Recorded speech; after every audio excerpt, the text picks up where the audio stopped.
আলহামদুলিল্লাহি রাব্বিল আলামিন ওয়াসসালাতু ওয়াসসালামু আলা খাতামিন নাবিয়্যিন আম্মা বা'দ ফাআউযু বিল্লাহি মিনাশ শাইতানির রাজীম বিসমিল্লাহির রহমানির রহিম আসসালাতু ওয়াসসালামু আলাইকা ইয়া রাসূলাল্লাহ ওয়া আলা আলিকা ওয়া আসহাবিকা ইয়া হাবিবাল্লাহ আসসালাতু ওয়াসসালামু আলাইকা ইয়া নবিয়াল্লাহ ওয়া আলা আলিকা ওয়া আসহাবিকা ইয়া নূরাল্লাহ। আল্লাহ পাকের আখিরি নবী সাল্লাল্লাহু আলাইহি ওয়া আলিহি ওয়াসাল্লামের ফরমানে আলিশান, যে ব্যক্তি এমন কোনো মজলিসে বসে যেখানে না তো সে আল্লাহ পাকের যিকির করে আর না সে তার নবী আলাইহিস সালাতু ওয়াসসালামের উপর দুরূদে পাক পাঠ করে, তাহলে কিয়ামতের দিন ওই মজলিস তাদের জন্য আক্ষেপের কারণ হবে।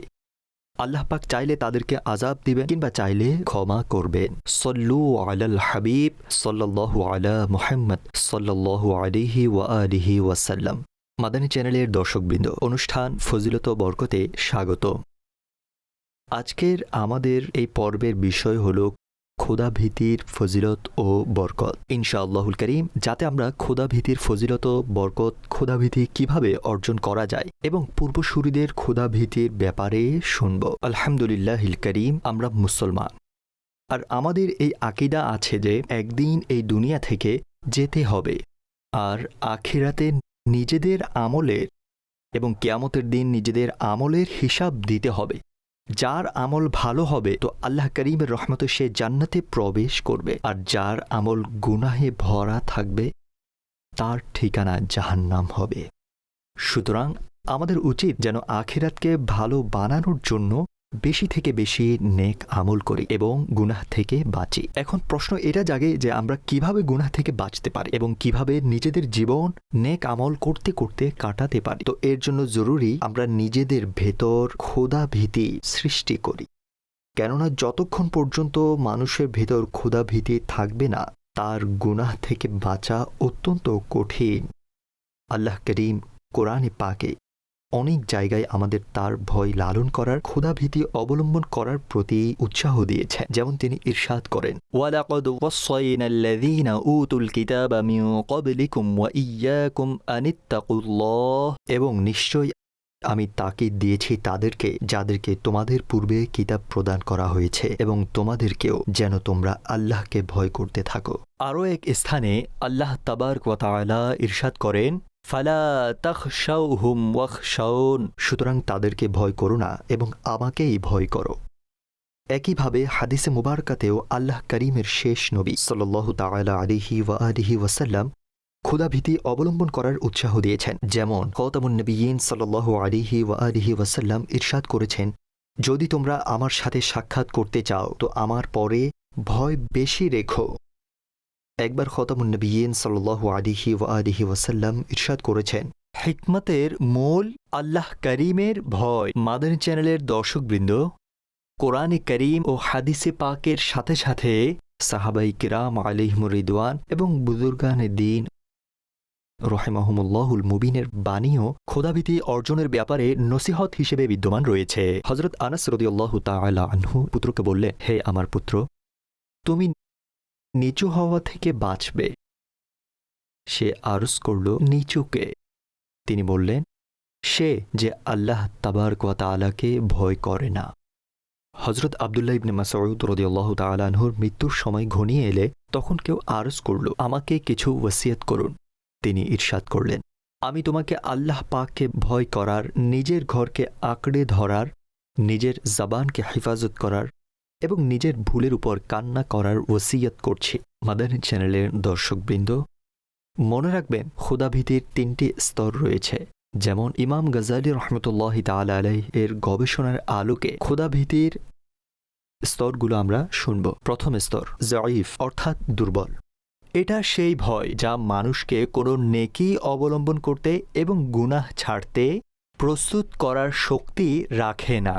যেমন জাহান্নামের শাস্তির অবস্থা শুনে কেবল সামান্য কেঁপে উঠে থেকে যাওয়া এবং আবারও উদাসীনতা ও পাপাচারে লিপ্ত হয়ে যাওয়া।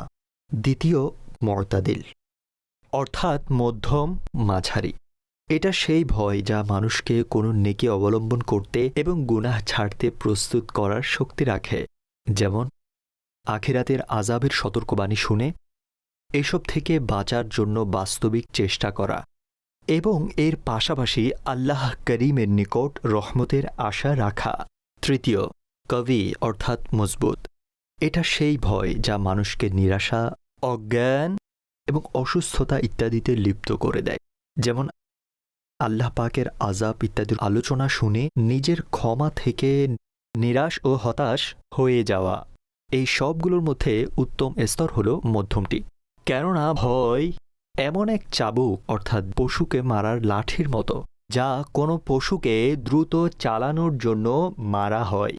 সুতরাং যদি ওই লাঠির আঘাত এত দুর্বল হয় যে পশুর হাঁটার জন্য একটুও দ্রুততা আসলো না, তাহলে সেটার কোনো ফায়দা নেই। পক্ষান্তরে এই লাঠির আঘাত এত শক্তিশালী হয় যে পশু এটা সহ্য করতে পারে না এবং এতটাই আহত হয়ে যায় যে তার পক্ষে চলাই অসম্ভব হয়ে পড়ে। তবে এটাও উপকারী নয়। আর যদি এটা পরিমিত হয় অর্থাৎ মাঝারি হয়, অর্থাৎ পশুর গতিতেও বৃদ্ধি পায় এবং সে আহত না হয়, তাহলে এই আঘাত এবং এই মার অত্যন্ত উপকারী। মাদানী চ্যানেলের দর্শকবৃন্দ, আমাদের অন্তরে খোদাভীতি কেন থাকা উচিত? এর জন্য তো এটাই যথেষ্ট যে আল্লাহ করিম আমাদের খালিক ও মালিক। তিনি আমাদের থেকে পরকালে হিসাব নেবেন। তার পাকড়াও খুব শক্ত এবং আযাব অত্যন্ত কঠোর। কিন্তু এটা মানুষের স্বভাব যে যতক্ষণ না তাকে কোনো জিনিসের উপকারিতা বলা হয় বা কোনো জিনিসের বিনিময়ে সে কিছু অর্জন না করে, ততক্ষণ সে সেদিকে আকৃষ্ট হয় না। এজন্য এখন খোদাভীতির ফজিলত ও বরকত বর্ণনা করা হচ্ছে, যাতে আমরা এর প্রতি আকৃষ্ট হই। পবিত্র কোরআনে অনেক স্থানে আল্লাহর ভয় পোষণকারীদের জন্য পুরস্কার ও ফজিলত বর্ণনা করা হয়েছে। পবিত্র কোরআনের এক জায়গায় আল্লাহ তাবারক ওয়া তাআলাকে ভয়কারী সৌভাগ্যবানদের আল্লাহর দরবারে নৈকট্য লাভকারী সাব্যস্ত করা হয়েছে। যেমন ইরশাদ হচ্ছে, ইন্না আকরামাকুম ইনদাল্লাহি আতকাকুম, নিশ্চয় আল্লাহর নিকট তোমাদের মধ্যে অধিক সম্মানিত সেই যে তোমাদের মধ্যে অধিক খোদাভীরু। এই আয়াতে কারিমায় স্পষ্টভাবে বর্ণনা করা হয়েছে যে আল্লাহকে ভয় করে সে ব্যক্তি আল্লাহ তাআলার দরবারে বেশি নিকটবর্তী। অন্য এক স্থানে বলা হয়েছে, খোদাভীতি দুনিয়া ও আখিরাতে সফলতার চাবিকাঠি।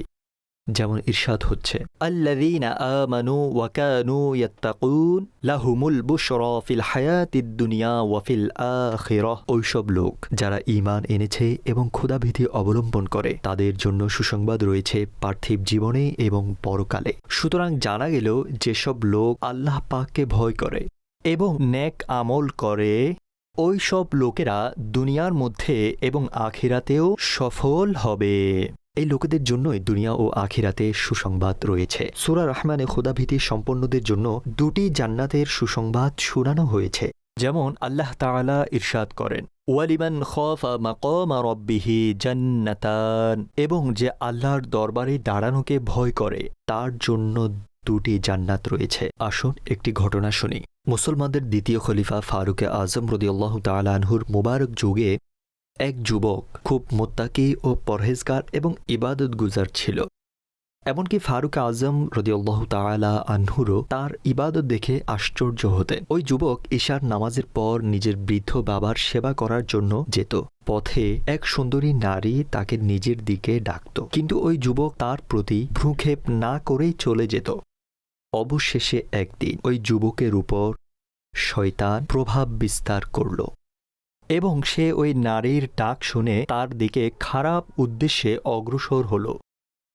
কিন্তু যখন দরজায় পৌঁছাল, তখন তার পবিত্র কোরআনের এই আয়াতে কারিমাটি মনে পড়ে গেল, ইন্নাল্লাযীনা তাকাউ ইযা মাসসাহুম তাইফুম মিনাশ শাইতান তাযাক্কারু ফাইযা হুম মুবসিরুন। নিশ্চয় ওইসব লোক যারা তাকওয়ার অধিকারী হয়, যখনই তাদেরকে শয়তানি খেয়ালের ছোঁয়া স্পর্শ করে, তখন তারা সাবধান হয়ে যায়, তৎক্ষণাৎ তাদের চক্ষু খুলে যায়। এই আয়াতে কারিমা মনে আসতেই তার অন্তরে আল্লাহ কারিমের ভয়ের এমন প্রভাব পড়ল যে সে অজ্ঞান হয়ে মাটিতে পড়ে গেল। নারীটি ঘাবড়ে গিয়ে ভেতরে চলে গেল।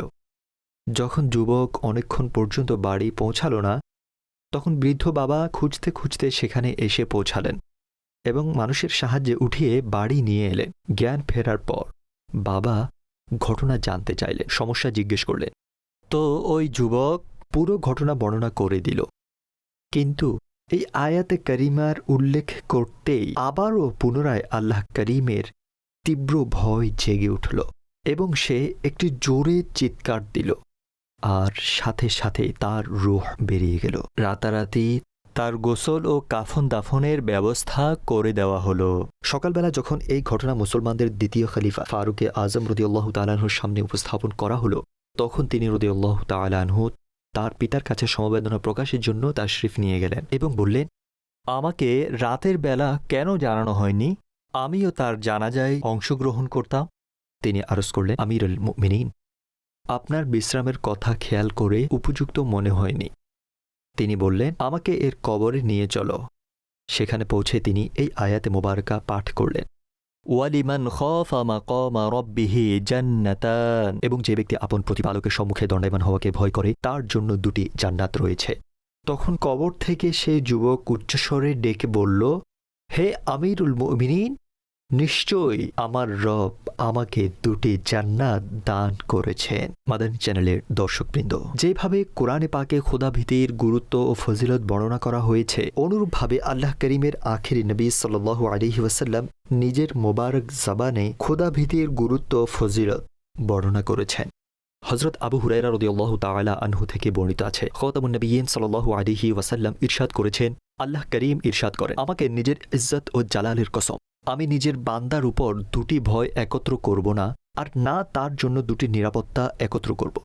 যদি সে দুনিয়াতে আমার থেকে নির্ভীক থাকে তবে আমি কিয়ামতের দিন তাকে ভয়ে লিপ্ত করব, আর যদি সে দুনিয়ায় আমাকে ভয় করতে থাকে তবে আমি হাসরের দিনে তাকে নিরাপদে রাখব। মাদানী চ্যানেলের দর্শকবৃন্দ, খোদাভীতি রাখা বান্দার উপর আল্লাহ পাকের কেমন দয়া হবে! যে বান্দা এই দুনিয়ায় আল্লাহ পাককে ভয় করে, তো আখিরাতে আল্লাহ করিম তাকে নির্ভীক করে দেবে। কাল কিয়ামতের দিন তার কোনো প্রকার ভয় থাকবে না। যদিও কিয়ামতের দিন এমন ভয়াবহ দিন হবে যে প্রত্যেক বান্দা আল্লাহ পাকের গজবে কাঁপতে থাকবে। প্রত্যেকের কেবল এটাই চিন্তা থাকবে যে কোনোভাবে আজ আমি ক্ষমা পেয়ে যাই, আমার জান যেন বেঁচে যাক।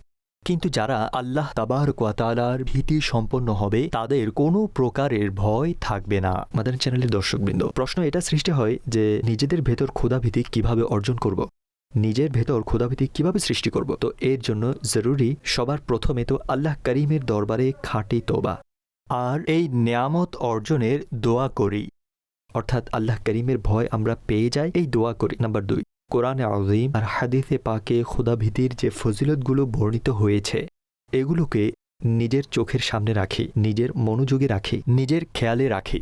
নাম্বার 3, নিজের দুর্বলতা ও অক্ষমতাকে সামনে রেখে জাহান্নামের আযাবের উপর চিন্তা ভাবনা করি যে আমার এই দুর্বল শরীর যা দুনিয়ার সামান্য কষ্ট সহ্য করতে পারে না, সেটা জাহান্নামের কঠোর এবং অসহনীয় আযাব কিভাবে সহ্য করবে। কাজেই আমার আল্লাহ পাককে ভয় করা উচিত আর আখিরাতের প্রস্তুতিতে লেগে যাওয়া উচিত। নাম্বার 4, ক্ষুধাভীতির ব্যাপারে বুজুর্গদের ঘটনার অধ্যয়ন করি। নাম্বার 5, এমন লোকেদের সান্নিধ্যে থাকি যারা ক্ষুধাভীতির মহৎ গুণে গুণান্বিত হবে। আর নাম্বার 6, এই 5টি বিষয় অর্জন করার জন্য আপনি দাওয়াত ইসলামের দ্বীনী পরিবেশের সাথে যুক্ত হন। দাওয়াত ইসলামের যে কাফেলাগুলো সফর করে, আপনি এই কাফেলাগুলোতে সফর করুন, নেক আমল সমূহের উপর আমল করুন, ইনশাআল্লাহুল করিম আপনার ক্ষুধাভীতি হাসিল হয়ে যাবে। আল্লাহ করিমের কাছে দোয়া করি, আল্লাহ করিম আমাদের তার ভয় নসিব করুন। আল্লাহ করিম আমাদের গুনাহ থেকে বাঁচার এবং নেকি করার তৌফিক দান করুন। আমিন বিজাহি খাতামিন নবিয়্যিন সাল্লাল্লাহু আলাইহি ওয়া আলিহি ওয়াসাল্লাম।